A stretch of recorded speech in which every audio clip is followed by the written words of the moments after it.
Hello guys, and welcome back to Birth of America 2, with our playthrough of the French and Indian War here, playing as the British. Last episode we did our first turn. We surprisingly didn't lose Fort Cumberland. That was an amazing fight. I thought we were going to get our asses kicked much more the first turn.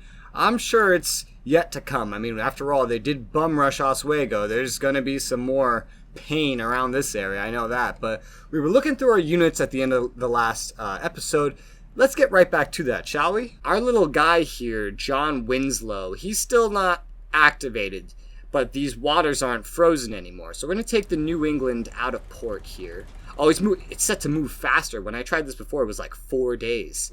All right, and let's stick him onto there. There you go. So we're all in this fleet now. So if I want to bring them south, so I've loaded Winslow up, and I've set him to sail down here. I was looking at this before and it was going to take like 2 turns or whatever just to get here. Now that the waters aren't frozen, it's set to move so much faster. I don't think any of these waters are frozen. I set them to go here, and I set distant unload, so I guess when we get here we're just going to disembark all the land units into their own stack here, and then the ship itself is going to go into port. And this will get Winslow and his meager force down here where Braddock was, roughly, and right near where this guy is. So if he doesn't, take this and burn it to the ground this turn, then maybe I can send Winslow to intercept, or maybe I can at least help defend this area from these, native incursions that the French are sending into my territory. Other than that, the only activated non-naval force we have is this garrison, which was activated just because it was attacked in this region over here, which hopefully he stays alive for 2 turns. As you see, this game has like an events log down here, so I can scroll down and see things like garrisons receiving militia. So I guess these are elements that are like reinforcing it. Yeah, receiving militia, or maybe they're reinforcing. I don't really know what received means. I'm just assuming that's what it means. Received Canadian. I don't quite get what that means. Mohawk Scouts received Braves. Yeah, I guess these are just like reinforcements or something, like replacements for attrition. And you could see all the history of all the battles. How long was this battle? Like day 20. 1, 2, 3, 4, 5, 6. That's a full week of straight battling over here. And even though we won, we didn't gain any national morale points because we just didn't do well enough. And, oh, wait, no. This 8, 9, this went on for 9 days. 9 days of straight battling. Sorry, 10. Oh, wow, yeah. And the first day we lost, and we lost a good amount of troops. Every day after that, we won with no losses except for the second day? Yeah, that's pretty cool. So we're going to have to rely on this. Sir, we have lost harbor in New York. We have known better days. Okay, so the French sent, I think this is pretty historical, an expeditionary force to Oswego. I believe that's how you say it. They didn't burn it, we just lost it. I think this is pretty historical that they do this. Nothing I can do about that right now. I don't have any forces to go up against that. We should be getting some soon, though. I remember the New York guys said they would unlock soon. And then we can go over here and recapture this and go after other strategic objectives like these. As we can see, anything that you see right now, like that's gray on the map. They captured Oswego. They took this, so we lost an engagement point. Otherwise, we would have had 10. And we lost a national morale point, which what exactly does this do? Equal to greater than 150 is an automatic victory, while if you lose your morale below 30, you automatically lose? No, it's used as a modifier to your production. Oh, no, you do lose, yeah. Used as a modifier to your production capacity, the maximum cohesion of your troops, how fast they regain cohesion, and how many conscripts may be called up. You gain morale by winning battles and taking key objectives. You lose morale if you lose battles or objectives. Okay. Also, if you relegate important, like senior generals to minor commands. And then even war weariness. The longer this goes on, the more our morale will get hurt. Here you can also see the merchants earning us engagement points.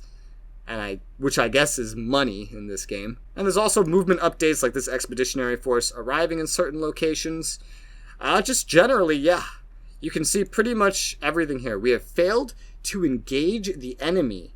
Chance of success zeroed. So I think what this means is that this guy basically booked it running through here to get here.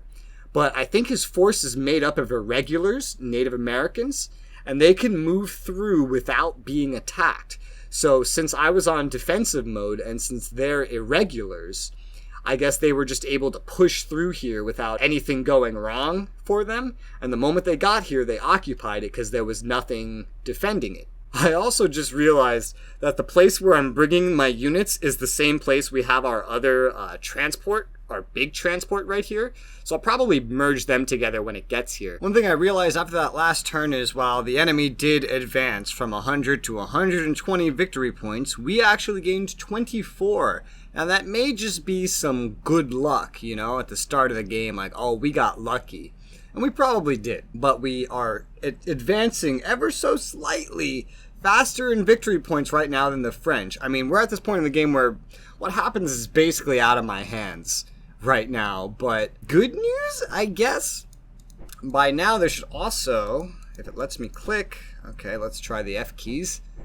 There should be some options. Yes, there are some options here. Diplomatic options and military options. However, most of these cost like at least 10 EP, so they're not necessarily worth doing. We already have some backups for the raiders, so we don't need to get guns for natives. We already have militia, so we don't need to raise more militia, because that's what this does. It adds replacements, as you can see here.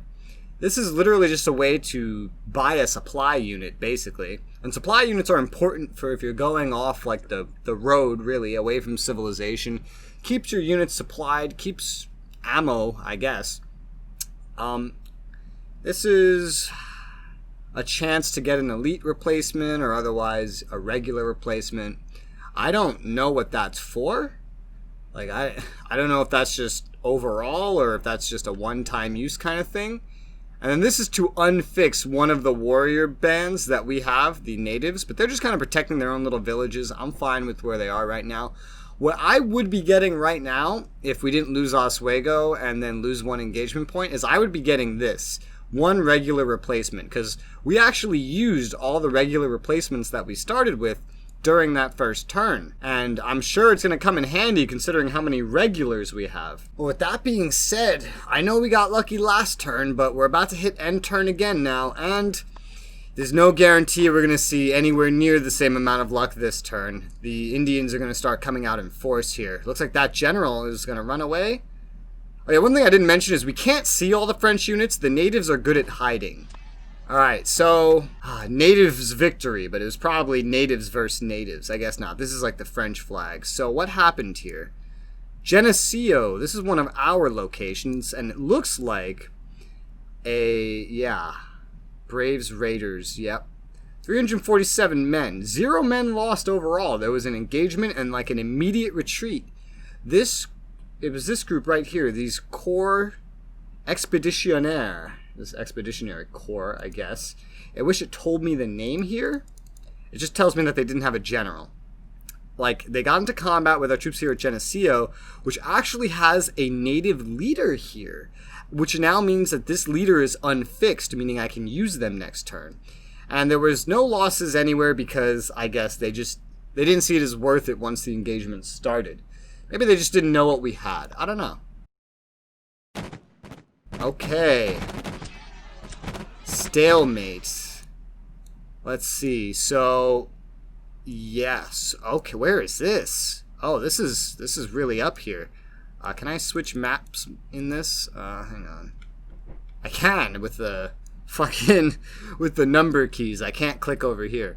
So this is a border fort area at literally the very border. You can see this native troop came just traipsing through our land, raiding everything. And they are besieging Moose? It's literally just called Moose? Alright, well they're besieging Moose with Fort Halifax. That sounds like an important place. We have only 1 militia there, and they arrived with 2 raiders. Our 157 men to their 222, and they arrived with a leader. It's a stalemate for now, but we're going to be down to more like 100 men, and they're still going to have basically the same odds against us. And they're attacking again. Still a stalemate. 0 men lost on each side. Alright, well that's nice. Let's see how the next day goes. Still a stalemate. No men lost on either side. Interesting. I hope it stays that good. 0 men lost. And they're assaulting it repeatedly. 0 men lost. What are they just... They're shooting. There are shots being fired. They're burning through their ammunition. You see this? They're shooting. They're just not killing anything. It's still at 33. Still no deaths. Same situation. Same situation. This is so weird. The times where I like tested the game to make sure it would work and I hit next turn, I never saw any fights like this or like we experienced last episode. But they're just repeatedly assaulting it without actually doing anything. Oh, okay. They gave up, I guess. And we have another battle here. And it looks like more enemy troops showed up. I feel this is more than was encountered before. 25 men lost on their side, 30 on our side. They started with 7-10, 7-16. Pretty even odds. We did lose more troops.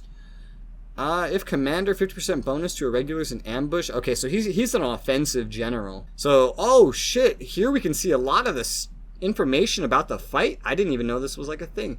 Total number of hits suffered. Oh, so it tells you every time a hit is rolled. So we each suffered 1 hit. And what is this? Global combat value of units initially on your side. 54, the opponent 40. Okay. Your units open fire at initial range of 3. There were 4 subunits on your side of the battlefield. Failed 1 morale check. Start a combat. There were 4 of your subunits. Benefited from favorable ground. Okay. Luck rate on the combat dice rolls 45. So there are dice being rolled to figure out these things. Army with defensive posture. 1 attempt to retreat. Oh, I accidentally closed that. We'll look at it the next time. Alright, so this is back up here. Look at all these, like, bad things. 9 failed morale checks. Your opponent's luck is 50. Assault yeah, they're on the assault posture. They're trying to knock this down, take this over. He's got some good buffs here. He has some really good buffs here for the natives. 0 and 0 combat value. That could explain why no damage is being done. They must be out of supplies or tired or something. No hits are being suffered anyway. Every assault, no hits are being suffered. I guess they're like, are they retreating? I don't think they're retreating, so I don't know why it's just like ending without any kind of, what's the word? Like, resolution? It looks like that's the end of that turn, though, and what is the situation here? Yeah, 0 combat strength, and I guess they have something similar here. Something, their cohesion, I don't know what it was, but something stopped them from being able to do any damage. Alright, so it's time to start looking around with what to do with this next turn. Our expeditionary force, they're all just called expeditionary force, but right here is ready to move into enemy territory, and I think I'm going to put them on the assault posture, so the moment we arrive, we start attacking immediately the city. They do have a level 1 fort, that is true, but looking at their defenses, they have less than 1/4 of what we have, and we do have these ships here, these ships which have their bombardment on. So I'm hoping that that will make up the difference, essentially, and allow us to basically blast our way through. We have arty, we have guns, we have ships ready to assist, we are activated, we're ready to attack, and I'm hoping, there is mud, unfortunately, so I don't really know how that's going to affect our odds. It's theoretically going to hurt us a little bit. We're still going to try this because assuming we don't, just straight up lose entire units can always be replaced. And once we take this, we can always sit back and rest a little bit as our supply inevitably starts to basically grow from here and kind of spread, and we can start getting some replacements. I mean, look up here at the engagement points. We now have enough engagement points to get replacements. So I'm going to go right here. I'm going to get regular replacements. It's just 1. But we want that in the pool, right? Look, we're already going through some of this stuff already. I haven't actually looked at any of this stuff yet. Let's see. Retreating from a battle.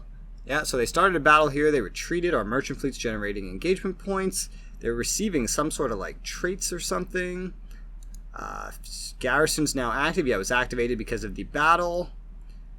Anything of interest? Yeah, French equipped 2 militia replacements. So there's some units, some militia that did take those replacements. So, oh well, I mean, we do still need the regulars because we don't have any regular replacements. And now I think, like, if you get a little injured, that's not a problem. It's when you start losing elements. And I don't know how to view an element within a unit. I just know that when you start losing elements of a unit, that's when you start needing the replacements. A little update on our great Edward Braddock. He has deactivated for this turn, so whatever movement he accomplished, he never even got across the river. He's still moving, but he's going to be moving even slower now and through some wilderness while deactivated. This is up to 67 days now because of the deactivation. Theoretically, I could always just drag him off of the stack and let the stack move without him, but since we still own Fort Cumberland, I'm going to say it's okay. I'm going to say it's fine, and we're just going to let him keep moving, because once we get over here, we're going to be in supply again, and it'll be okay. In the meantime, yes, this garrison's activated. This guy here is activated. So this is a leader, and this general unit is actually merged with an Indian unit. This is a thing I know you can do. I don't know how to do it. Like, I've seen someone do it in a video when I tried looking it up, but I can't replicate it. And he's deactivated, so even though he's unfixed, he's deactivated, so he won't be very useful this turn. He is he in the structure? He's not in the structure. Get in the structure. Okay, we don't want him to be outside the structure, because, well, theoretically the structure would be safer, even though it's just an Indian village. Just an Indian village. There's another tribe unit here. It's an irregular. Permanently fixed unless attacked. Yeah. So if he's in the village, he'll be better protected. He'll get a chance to, stay safe. Because when he's deactivated, he's actually weaker in combat. We don't want him to get fucked up unnecessarily. Our John Winslow force here has arrived in Magahi. He's taken these ships together, which, by the way, I can actually combine now into a fleet. Hell yeah. And I'm just gonna toss him in to Baltimore, the city, because I don't see any natives currently running around here, and I just want him here to protect the general area for the time being. I could try running him south and, trying to maybe fight some Indians or something, because they do have some things in our territory and they will be harassing us down here, but I'm more concerned about this area. It's more valuable to me right now, and while I'm moving Braddock over, this way, then I want to make sure this is safe. So I'm going to leave him here. Simultaneously here, then I'm going to take this fleet, because these ships are pretty valuable, and I'm going to move them up to New York so they're more, around the center of things. And if I do ever need troops to, pull this guy out of here, I do have bateaus, everywhere. The transport capacity of 20. I don't think this dude even has, a weight. Yeah, his weight is 8. One of these things could transport him. We got 2 of them in Philadelphia, 3 of them in New York. We got another one here, another one here, another one. They're spread out. I can definitely send one to go get him if I feel like I need to move him later. Maybe I might want to send one just in advance. Maybe. Where was that stack of 2? In Philadelphia. Okay. Let's take the Trenton in that case and send it over here. Let's send the Trenton over there, because only 1 is needed to move him. So let's split that up a little bit. But I think we have our orders locked in. I think we're good to go. Let's hit next turn and hope for the best. All right, so we have a conflict again over this fort here, where we had the 0 combat effectiveness. Still 0 manpower. No real damage being done. No real damage. Oh, that looked scary for a moment, didn't it? But still, no damage being added. We're just letting 10 days have passed. And they just won't give up, even though they can't take it. I wish I had enough free forces to go fuck them up, honestly. They're just asking to die at this rate. I'm glad my militia are holding. We have arrived. The attack is proceeding. Okay. Ooh, this is taking a turn here. So this is a big battle. They have 1,180 men. We arrived with 2,429 men, 122 horses, 14 cannons. And theoretically, we should have a naval bombardment, right? Okay, so we're on the assault posture. This means we're being super aggressive, by the way. And they're entrenched. We had 113 global combat value. They had 51. We suffered 14 hits. They suffered 20. This is already a great assault, I think. I might be wrong, but for literally not having besieged it or putting any holes in the structure at all, we have knocked out 2 of their militias in the first round or day, I guess. And we haven't lost any of our elements. Or I guess these are elements here. Yeah, I guess these would be elements. We have taken some casualties, though. 11 of the hits we took were in the actual melee assault. They took 8. Most of the hits that we dealt were in the ranged phase, where we were kind of shooting our cannons at them. The cannons definitely helped. We only suffered 3 during this phase. It's the assault part where we're definitely taking more damage. But, you know, you have to do it unless I want to wait here to do the attack. It's only level 1 fort. I'm not seeing anything about the ships. We had a good dice roll, 42 failed morale checks, insufficiently commanded. Yeah, he's a little over on his command. Yeah, I'm not seeing anything about the ships. I don't know if they actually partook in it. It may only work on settlements that have a harbor. Maybe not ones that have like a coastal province, but a harbor in general. Again, I really don't know how it works, but yeah, I don't think they're actually helping us. I don't think the ships are helping us. The assault is continuing. Okay. We only lost 12 men this round. Only 1 hit taken this time. Oh man, 534 men, they lost all of it. They just lost all of it. Even without the ships, guys, and even with a bunch of failed morale checks and they're not failing morale checks. We are, but I think we just dominated them. We just fucking dominated them. And we just took that city. And this is just going to repeat non-stop until these boys give up. You have to get tired of this eventually, right? Is this some kind of mind game the French are playing on me? They should get tired of this eventually, right? Like, winter will come around eventually, and then they will just start dying out there if they choose to stay here and do this forever. Okay, but we're in our next turn here. Let's take a look. Okay, so I don't think we lost any units. We're still over our command penalty. We're definitely missing our cohesion. He's taken some hits. It looks like was the Nova Scotians the only ones to suffer any hits. 40% of our maximum ammo capacity. All right, that's fine. Okay, all right, that looks good. Let's get them into defend. Are we in the structure or not? Let's enter the structure. Yeah, man, I can't enter this region. I don't know why this didn't work. Has orders to bombard. Bombardment will only occur in support of your own. I don't know why they didn't bombard. So I just looked it up in the manual, and from what I can tell, I guess bombardment isn't actually part of the it isn't part of the battle. I don't know. It says your naval force will bombard the first coastal structure or entrenched position it encounters, provided a friendly land force is present in the region. Therefore, I guess it's mainly for if you don't plan to assault the city. It's if you're besieging it, then the ships fire at the structures that you're besieging. I don't know. I think when the game released, it didn't actually have this feature. I think this was added later, but okay, we didn't use this, but we won. And as we can see here, the supply is already in the region. We're producing supply here. This is good. And it says here, we've failed to engage the enemy, Big Mac,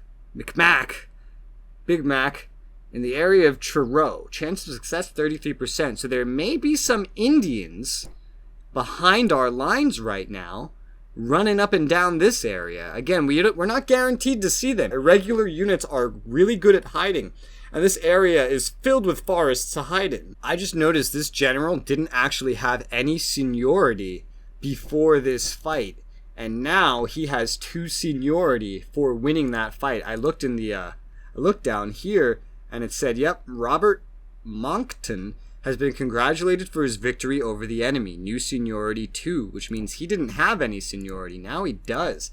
And that can be used for promotions. Is promotable? No. Yeah, it tells you when a leader can be promoted and probably to what. We'll get to that when we get to that, I guess. We have some news of more troops becoming active here. The 2nd Massachusetts Provincials. This looks pretty nice.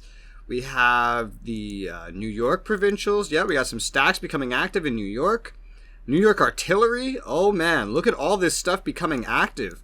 A lot of our troops are unfixing and getting ready for the war, it seems like. Oh, and one thing I just realized is we don't fully own this area. It has disputed ownership. France owns 58%.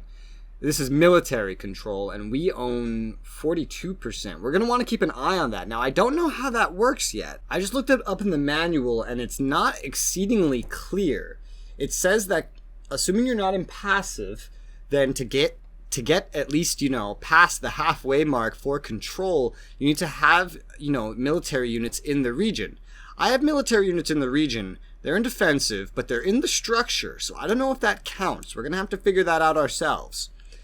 And it says when you go past 51%, when you hit that, the area is now loyal to you, which means that the area will turn to your side slowly. But it says a garrison only nullifies the loyalty effect. So I don't know if, putting my troops in here counts towards that or what. But either way, this unit needs to just hide and refresh after that battle. This unit's not ready to do anything. So I'm just going to leave him in there. We're going to see if it advances past 52 or 42%, while leaving him in here. If not, we'll test it again by coming outside of the structure and seeing if sitting outside does anything. This is just one of those moments where we have to learn, because the game didn't teach me. The manual of the game isn't really explaining it too well. Braddock is still on the move. He has yet to cross the river, but in one turn he will cross the river. And only 21 days to get here, meaning we will finally get here next turn. Thank fucking God. I don't know if we're going to be able to reach this town here before winter. I'm not sure, because a month passes. I mean, it's only going to be August next turn, so maybe. But with how long it takes to move through these areas, I'm definitely not confident in our ability to do it while maintaining our cohesion. Our cohesion's already terrible. But we'll see how it goes once we get here, because we're probably going to need to rest in this fort before moving on, and we don't want to get caught in the winter. So I am going to be playing it safe and cautiously, just in case. I did see that our force is still here. He's deactivated now, but he's still here, just guarding the way. And we do have all these new troops here, this expeditionary force with artillery in Manhattan. We've unlocked in Albany.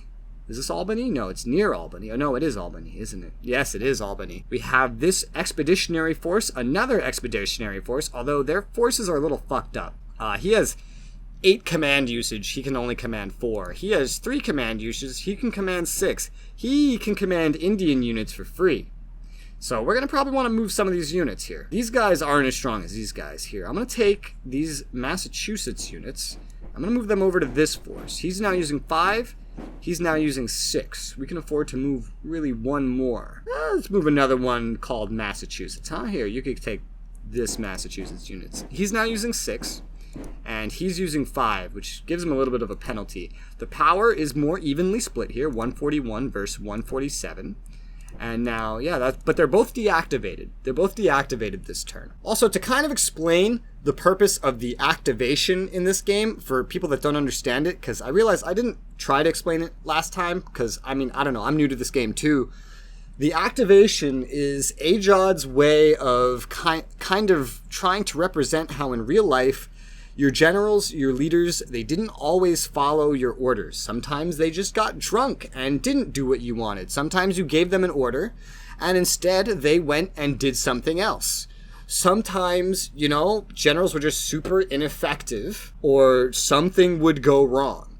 The activation checks, it's like a dice roll trying to simulate that. You can actually set activation so that if an activation check has failed, you just can't move the unit at all that turn. I have it on the default where it just kind of gives you a huge movement and combat penalty, meaning it's better to leave it put, but you can still do stuff with it if you want, except initiate an assault, because it being deactivated basically means that they're not responding to your orders, which is why I believe it's marked with an envelope.